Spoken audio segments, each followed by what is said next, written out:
Hello, everyone, and welcome to this edition of the St. Petersburg, Florida News Podcast. I'm your host, Joshua Black, and for the next 10 minutes, we'll discuss all the strife that was present at the St. Petersburg City Council meeting for December 6, 2018. But first, we'll cover the less controversial but equally saddening portion of the meeting. At least $6 million was spent during this meeting, with a little over $650,000 going towards yearly maintenance for the city's injection wells, and about $5.5 million going towards redevelopment efforts on the Southside of St Petersburg. How much more was spent wasn't quite clear, in large part because the city made no effort to assess the cost of mandating that apprentices be paid the prevailing wage on all major city construction projects. Support for that ordinance came from a construction workers union whose representative spoke about the difficulty of filling the ranks and hoped that measures like these would draw more young people into the trade. Now, from what I know about unions, I never joined one, but I had several people try to recruit me, and I had some friends who were part of one or another. Pay is determined by experience, not productivity. I'm sure a lot of people can figure out other ways to make more money doing something easier than construction. I certainly did, especially as the minimum wage, which applies to jobs of all kinds, keeps rising. Funny, unions also historically argued for the minimum wage, which is now hurting their recruitment efforts. The city also moved forward a change to the once-per-week garbage collection program, which was implemented in 1985 to help reduce the burden on single-occupant homes that don't produce the same trash that homes with more occupants do. Criteria have been expanded slowly over the years to include two-occupant homes and larger lot sizes.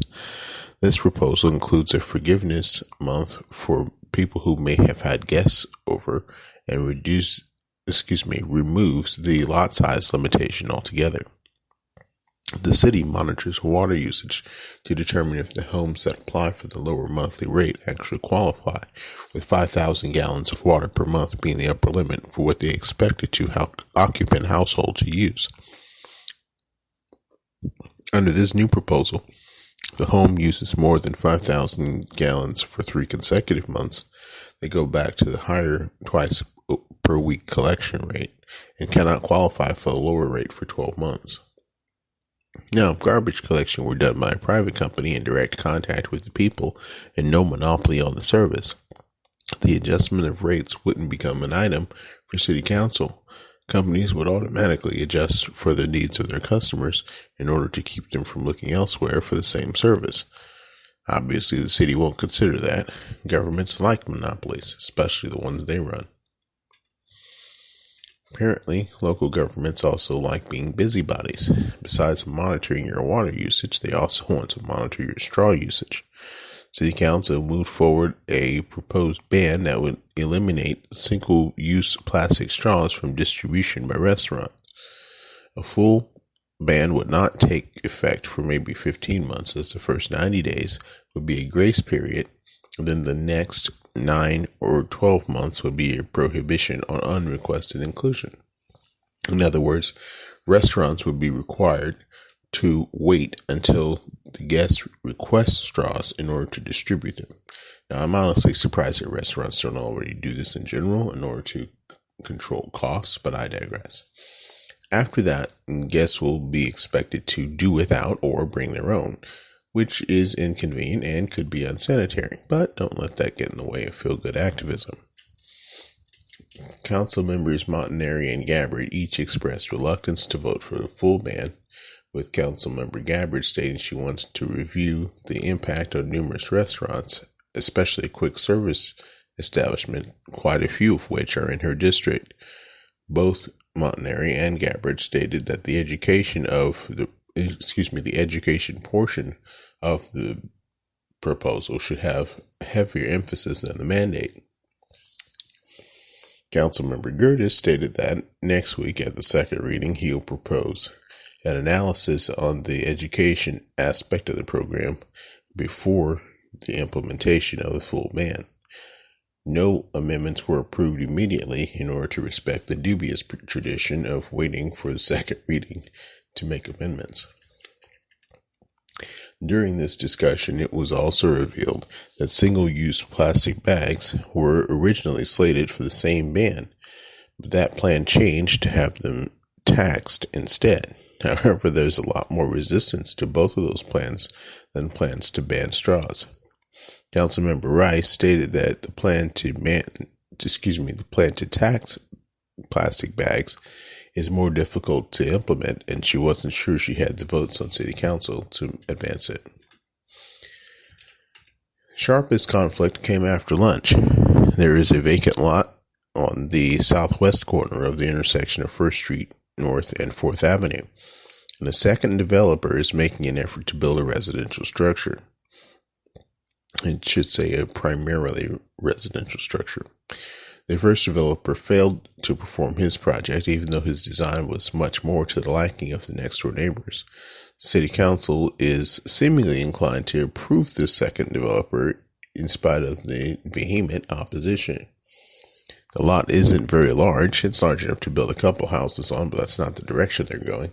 And the proposed development would fill it entirely, while also rising 19 stories above pedestrian traffic. That reminded some people of New York City.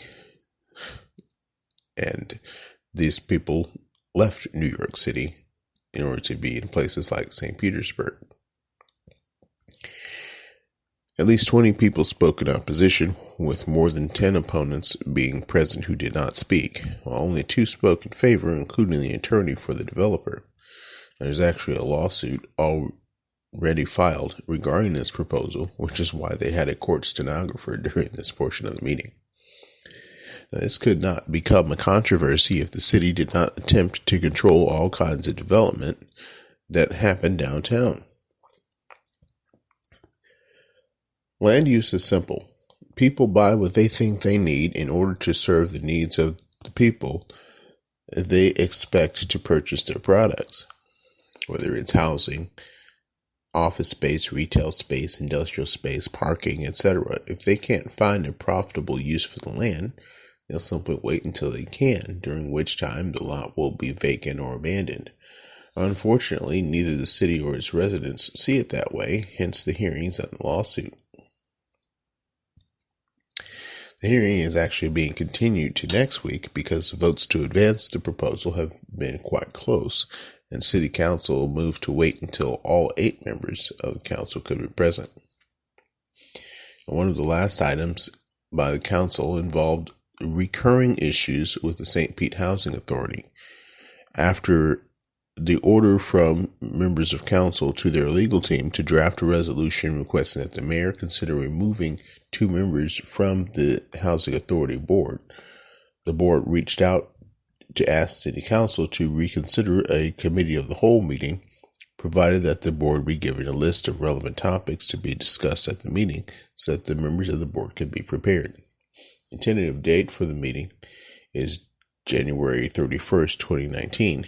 Council did decide to delay its instructions to the legal team for the draft of that resolution until at least that date can be confirmed. Topics for that meeting will be hammered out by City Council members at the Public Services and Infrastructure meeting, also known as PSNI, before the City Council meeting next week.